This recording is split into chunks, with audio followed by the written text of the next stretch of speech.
nuestras Biblias, por favor, en Éxodo 17, del 8 al 13. Y dice así, le puse por título La segunda milla de Moisés contra Amalek, ¿verdad? Dice, guerra con Amalek. Entonces vino Amalek y peleó con Israel en Refidim. Y dijo Moisés a Josué, escógenos varones y sal a pelear contra Amalek mañana. Yo estaré sobre la cumbre del collado y la vara de Dios en mi mano. E hizo Josué como le dijo Moisés, peleando contra Amalek, y Moisés y Aarón y Hur subieron a la cumbre del collado. Y sucedía que cuando alzaba Moisés su mano, Israel prevalecía, mas cuando él bajaba su mano, prevalecía Amalek. Y las manos de Moisés se cansaban, por lo que tomaron una piedra y la pusieron debajo de él, y se sentó sobre ella.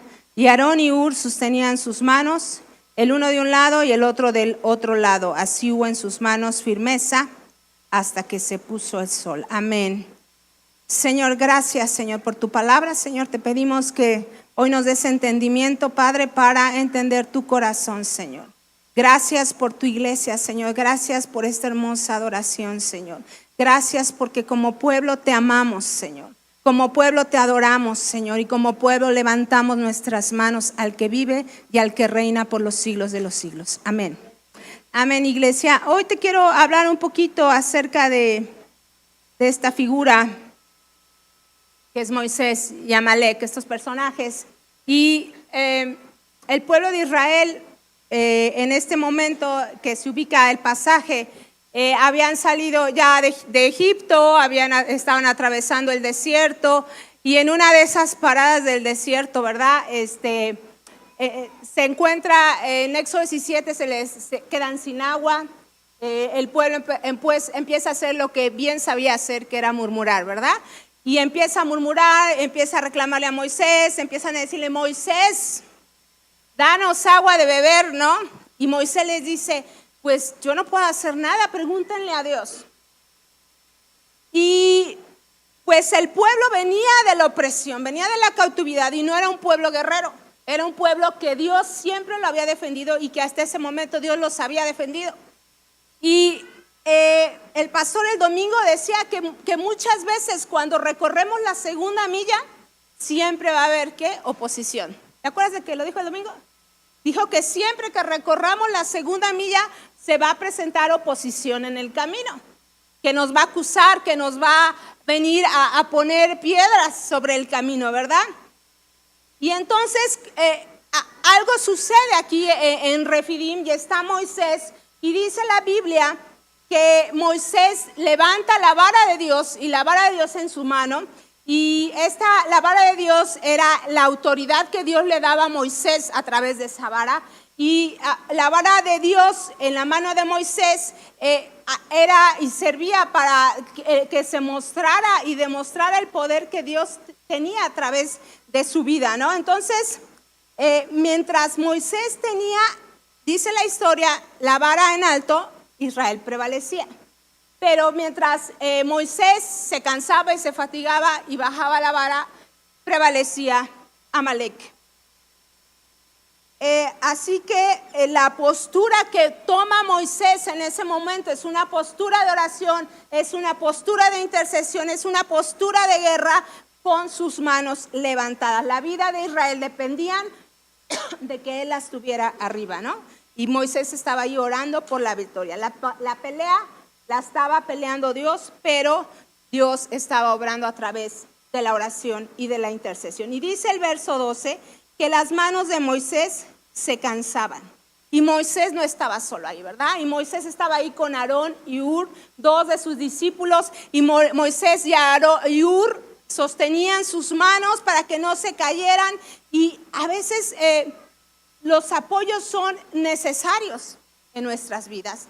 Eran necesarios en la vida de Moisés, porque nunca, Moisés era el líder, ¿verdad? Y Aarón y Hur sus discípulos. Y nunca en el recorrido de la segunda milla Dios nos va a dejar solos para recorrer. Siempre quiere ocuparnos a todos, siempre quiere ocupar a su iglesia, siempre quiere ocupar a la comunidad, siempre quiere ocupar a nuestros amigos alrededor. Entonces, debemos involucrar. La victoria no es solo del líder, la victoria es del equipo que se apoya mutuamente. La victoria sobre todo es del Señor. Y la victoria en nuestras vidas es a través de la comunidad de fe. Todos necesitamos un Aarón y un Ur en nuestras vidas, ¿verdad? Pero a veces nosotros necesitamos ser también Aarones y Ures en la vida de nuestros líderes, en la vida de nuestros pastores, en la vida en tu casa. Necesitamos ser Aarón y Ur, aquellos que levantan las manos, aquellos en los que la gente se puede apoyar en nuestras vidas y en nuestras luchas. Es vital mantener la comunión con Dios y reconocer que nuestra fuerza viene de Él. Y dice que podemos ver en Moisés, en la segunda milla, dando más allá de sus fuerzas. Dice el verso 12, así en la parte final, así hubo en las manos firmeza hasta que se puso el sol. Aunque este era el trabajo de Moisés, aunque este era el trabajo del líder, orar por el pueblo, porque él no estaba directamente en la batalla, pero sí estaba detrás. Vamos a ver que necesitamos de otros, como te decía, para recorrer la segunda milla. Necesitamos estar acompañados de gente para nosotros ponerse sostenidos. ¿Por qué necesitó Moisés ayuda? Porque fueron aproximadamente 10 horas que Moisés tuvo que estar, porque dice que la Biblia no dice el tiempo, pero dice que se estuvo ahí hasta que se puso el sol. Entonces más o menos 10 horas allí sosteniéndole las manos a Moisés, ayudándolo, peleando, contendiendo. Y no fue la única vez que Moisés lo hizo, ¿verdad? Podemos ver, porque Moisés en todo el recorrido del pueblo de Israel, pues tuvo varias millas extras, ¿verdad? Con el pueblo. Nosotros ahora podemos reposar en Cristo, porque dice la Biblia que le pusieron a Moisés una piedra, ¿no? Para que le ayudara. Pero nosotros ahora podemos reposar en Cristo, en su espíritu, para descansar de las pruebas, para saber que no estamos peleando solo, para saber que tenemos amigos leales de oración, tenemos familia que pelean con nosotros, tenemos gente a nuestro alrededor que va a ser provista para el día malo que se nos presente. La vara pesaba, ¿verdad? Y Moisés se dejó ayudar, y a veces también nosotros nos tenemos que dejar ayudar por otros, ¿verdad?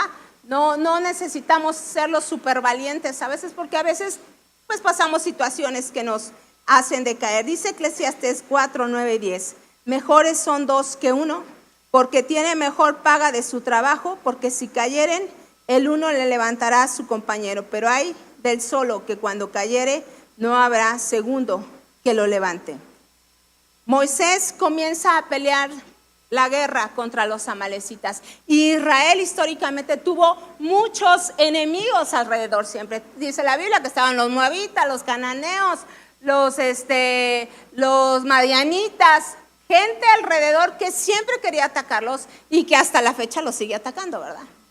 A mí me generó duda entender un poco acerca de Amalek, porque la otra vez que prediqué de Gedeón, que hablaba que los madianitas y los amalecitas les robaban el fruto a Gedeón, a Israel, el fruto de la tierra, y me entró duda de saber un poco más sobre Amalek y qué representa Amalek en la Biblia. Y ahorita vamos a ver por qué es importante conocerle.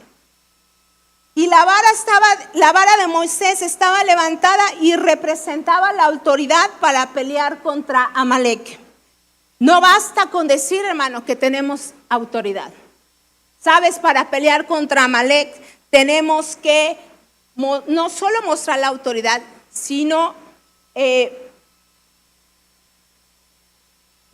más bien tenemos que mostrar la autoridad. No solo decir que la tenemos que mostrarla.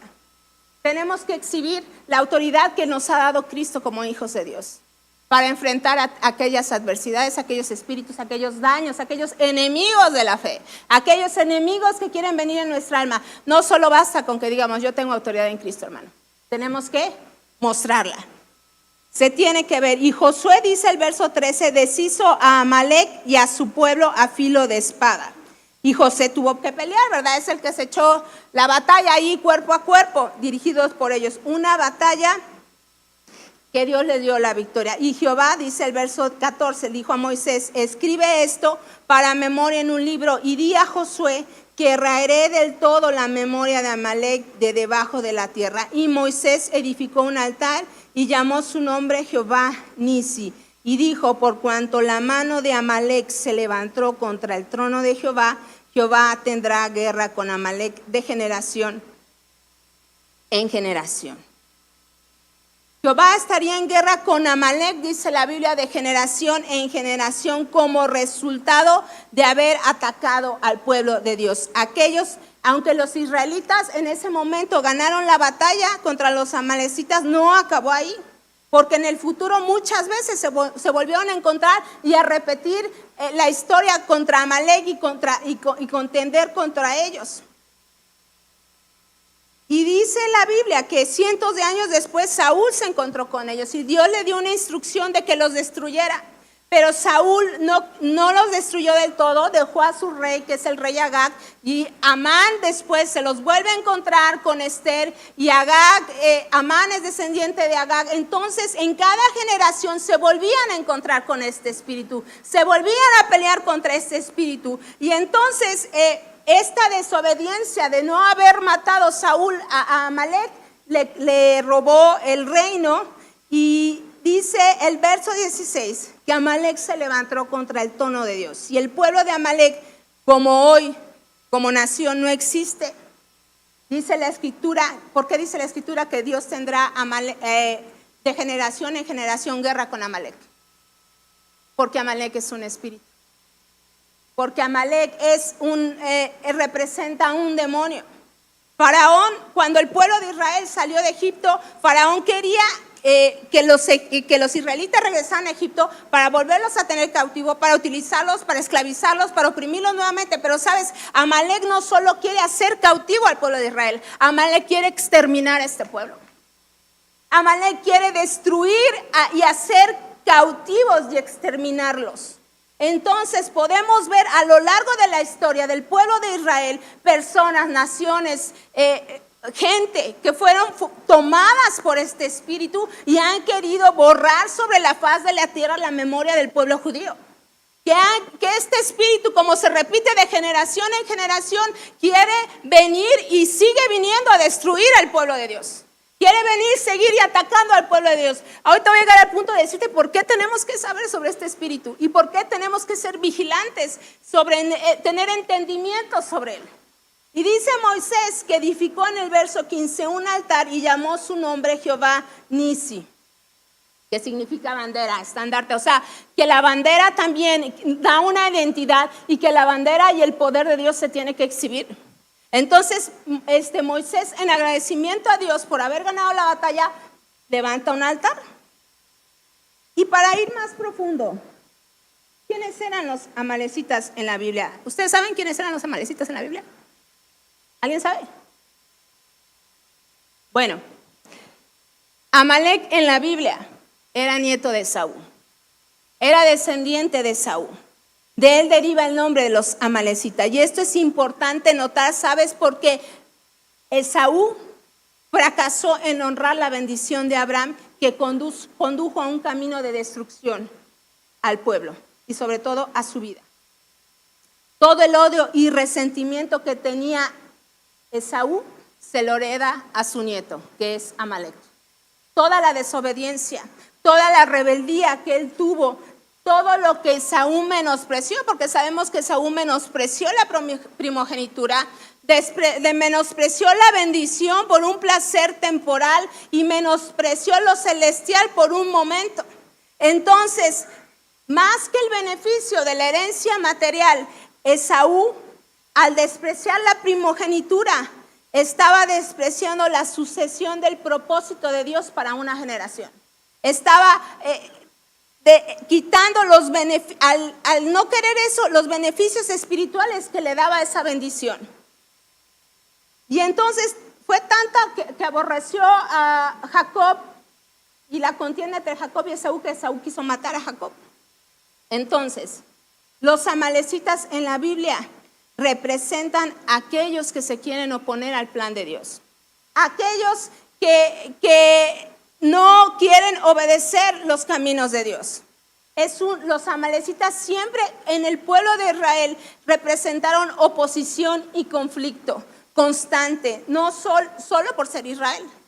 Israel no lo quieren las personas solo por ser Israel, ¿verdad? No hay otra, bueno, ahora tanto en el conflicto allá, pero solo por ser Israel no los quieren, ¿verdad? El antisemitismo, el odio hacia los judíos que ha venido hasta estos tiempos, pues les lleva a la gente a odiar a Israel solo por ser Israel. Entonces, Amalek representa al enemigo que ataca cuando menos lo esperamos, que busca destruir lo que Dios está construyendo y que necesita ser enfrentado no solo con estrategia humana, sino con dependencia de Dios. Su enfoque guerrero sale por sorpresa y genera una emboscada y causa un daño al pueblo. Y los israelitas hasta este momento habían sido vulnerables. Y vamos a ver Deuteronomio 25, 17 a 19. Aquí nos dice cómo ataca. Deuteronomio, ahí dice, orden de exterminar a Amalek. Acuérdate de lo que hizo Amalek contigo en el camino, le habla a Israel, cuando salías de Egipto, de cómo te salió el encuentro en el camino y te desbarató la retaguardia de todos los débiles que iban detrás de ti, cuando tú estabas cansado y trabajado y no hubo ningún temor de Dios. Por tanto, cuando Jehová tu Dios te dé descanso de todos tus enemigos alrededor en la tierra de Jehová tu Dios, que te da por heredad para que los poseas, borrarás, dice, la memoria de Amalek de debajo del cielo. No lo olvides. Déjame el verso 18 ahí, por favor, para verlo rápido. Entonces, como te decía, es un espíritu que se transmite de generación a generación hasta llegar a nosotros. Entonces, Amalek ataca sin razón y traición. Su ataque es constante. Su espíritu representa obstrucción, duda, desánimo y lucha constante. Y dice el verso 18 ahí, te sale al encuentro y te desbarata la retaguardia de todos los débiles que iban detrás de ti cuando estabas cansado, trabajado y no tiene temor de Dios. O sea, que ataca por atrás. No va a atacar ese espíritu por delante, no va a atacar de frente. Y dice la Biblia que así como atacó a Moisés, él viene a atacar a los líderes, viene a atacar a los pastores, viene a atacar el liderazgo sobre la casa, viene a atacar a la familia, porque una de las cosas que hace Amalek es que trabaja con los agotados, fatigados y cansados, los débiles, los no nutridos en la fe. No tiene temor de Dios, se identifica y se aprovecha de la debilidad. O sea que es selectivo y cobarde.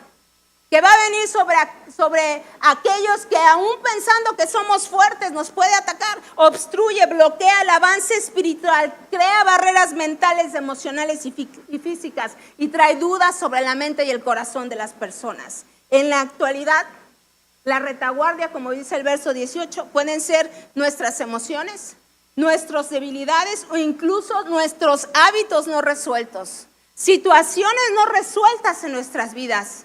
Situaciones que no nos hemos dado el tiempo de resolver por el bienestar de nuestra familia y por nuestro propio bienestar.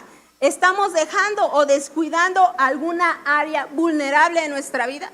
Es importante, hermano, que no podamos nosotros mostrarnos débiles y ser vulnerables por situaciones que pasemos y que no resolvamos en nuestra vida. Dice el verso 18 en la versión 2, Dios habla hoy, pónganle por favor ahí. Dice, recordad que sin ningún temor de Dios los atacó en el camino y se aprovechó de los que estaban cansados, fatigados y atacó por la espalda a los que se sentían que débiles y se habían quedado atrás. La palabra débil se traduce también como inestable. Entonces, la inestabilidad en los caminos del Señor hacen un creyente débil, hermano. La inestabilidad, si tú no te fortaleces en la fe, te hace un cristiano débil, inestable. Dice la Biblia, no en Santiago, que el hombre de doble ánimo es inconstante en sus propios caminos. Y dice la versión, Nueva Traducción Viviente, su lealtad está dividida entre Dios y el mundo y son inestables en todo lo que hacen. Amalek viene por aquellos que son débiles. Amalek quiere atacar a aquellos que son inestables y que dicen que tienen doble ánimo, o sea que tienen doble alma.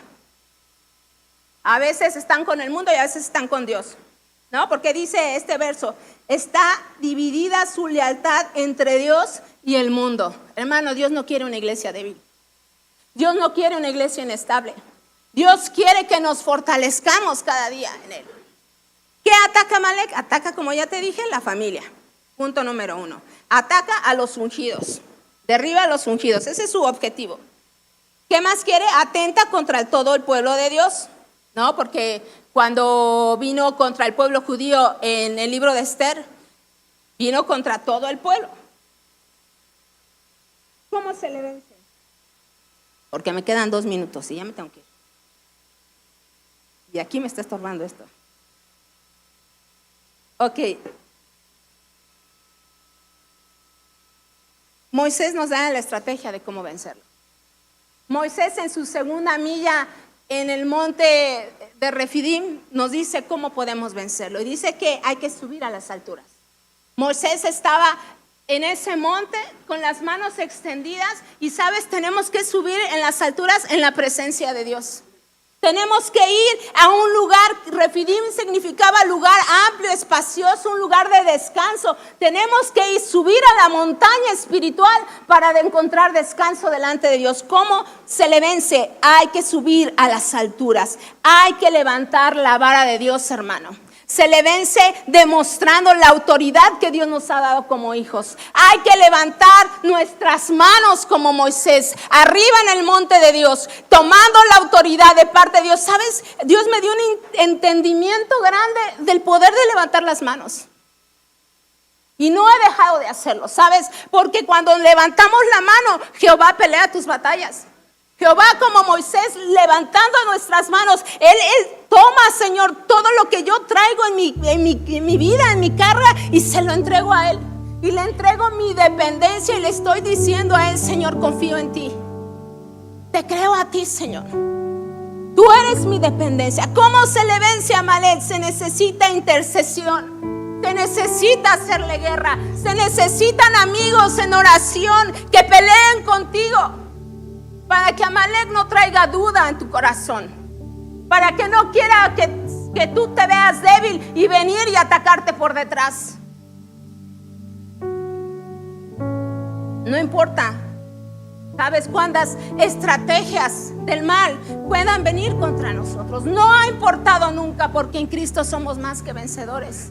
Porque Cristo nos da la fortaleza en nuestras vidas y en nuestras manos. En el pasaje de Moisés contra Amalek, la estrategia espiritual precede a la acción física. ¿Sabes por qué? Porque muchas veces en las batallas y en las peleas queremos salir luego a enfrentarlas. Queremos ir y enfrentarnos con las personas. Y sabes, la estrategia que Moisés nos muestra es que tenemos que orar, que tenemos que actuar buscando el consejo de Dios, que tenemos que buscar y depender del Espíritu Santo para tomar mejores decisiones, que tenemos que luchar, sí, contra este mundo actual, pero que antes de ir a luchar tenemos que contender en el Espíritu. Dios nos llama, iglesia, a contender en el Espíritu siempre, a no enfrentar nuestras batallas cuerpo a cuerpo. Debemos ejercer nuestra autoridad en Cristo y reprender las obras de las tinieblas, pues no hay poder más grande que el de nuestro Dios. Y nos sirve esto como advertencia, iglesia, que cualquier cosa que se quiera levantar en nuestra contra tenemos que estar vigilantes, centinelas. Tenemos que ser guardas que están ahí viendo lo que viene, viendo aquello que me puede atacar, viendo aquello que me puede oprimir, viendo aquello en lo que soy débil. Porque yo tengo que saber en lo que soy débil. Yo tengo que reconocer cuáles son los enemigos de mi alma que me hacen flaquear, que me hacen querer retroceder. ¿Sabes? Porque yo tengo que ir en mi visión en contra de eso. Jesús dice, ¿no? Velad y orad para que no entréis en tentación. Nos llama la Biblia siempre a ser contendientes, a no ser presa fácil del enemigo, a ser aquellas personas que ven más allá en el Espíritu. Es un llamado a estar alertas y preparados y resistir y vencer los ataques con la fe y con la ayuda de Dios. El camino cristiano nunca ha sido fácil. O yo no sé si ha sido fácil tu camino cristiano, hermano. pero es seguro, ¿verdad? En Cristo.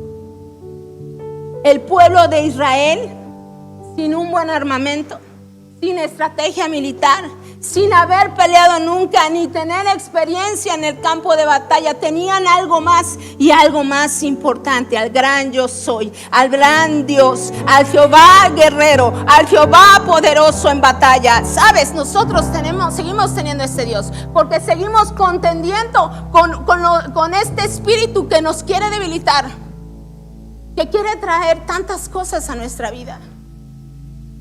Vamos a orar. Ponte de pie, por favor. Señor, gracias, Padre.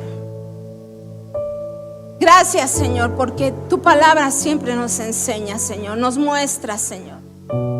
Amalek, tú que te levantas en contra de los siervos de Dios, con murmuración, con chisme, tú que quieres causar división.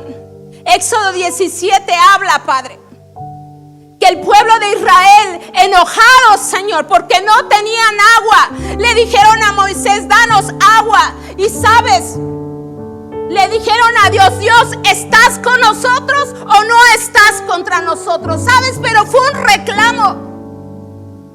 Señor, no nos hagas, Señor, tener duda en nuestro corazón, Padre. Señor, que no te reclamemos las situaciones ni las dolencias en nuestras vidas, Señor, sino que sepamos, Señor, que tú estás con nosotros, Padre, que tú permaneces fiel con tu pueblo, Señor, y aunque Amalek viene de generación en generación, Señor, tú estás con tu pueblo, Señor. Tu espíritu es mayor, Señor, tu fuerza es mayor, Señor, tu gracia es mayor, Señor. Hoy le decimos, Señor, aquel que ataca sin razón y traición, Señor, que obstruye, Señor, que cancelamos la duda, Señor, que cancelamos el desánimo, Señor, que cancelamos, Señor, aquellos, Señor, que vienen en contra de nosotros, Padre. Todo bloqueo al avance espiritual de tu iglesia, Señor, hoy lo exhibimos, Padre, porque tu iglesia avanza, Señor, tu reino avanza, Padre, tus promesas avanzan, Señor, para tu iglesia, Padre. Hoy le decimos: aquel que bloquea el avance de la iglesia, Padre, que te vas, Señor, que la iglesia siempre va a permanecer sobre todo, Padre, porque esa es tu recompensa, Señor, porque esa es nuestra herencia, Señor, que la iglesia prevalecerá, Señor, sobre toda hueste de maldad, Señor. La iglesia prevalece, Señor, y nuestras vidas están edificadas sobre ti, Padre. Hoy, Señor, quebrantamos, Señor, y le decimos sí a las promesas de Dios, Padre.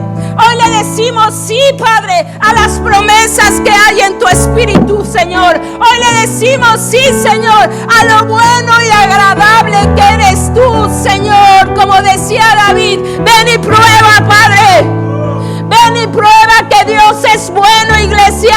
Ven y prueba que Dios es grande, iglesia. Ven y prueba la misericordia de Dios. Ven y prueba lo agradable, Señor, que eres tú, Señor. Hoy queremos disfrutarte, Padre. Hoy queremos, Señor, amarte, Padre. Hoy queremos reconocer, Señor, que sin ti no podemos, Padre. Queremos ver, Señor, queremos probar tu presencia. Queremos probar los deleites, Señor, que hay de estar, Señor, junto a ti, Padre. Señor, queremos probar los deleites de ser abrazados por tu gracia, Padre. Señor, queremos conocerte más profundamente, Padre, porque cuando te conozcamos a ti, Señor, nada, Señor, va a ser más importante. Nada va a ser más, Señor, lo que llene nuestra vida, Señor, sino tu presencia, Padre. Ven y prueba, iglesia, levanta tus manos. Gracias, Señor. Gracias, Señor, porque confiamos en ti, Señor. Gracias porque dependemos de ti como iglesia, Padre. Y hoy reconocemos que al levantar nuestras manos, Señor, te damos toda la autoridad de nuestra vida, Señor.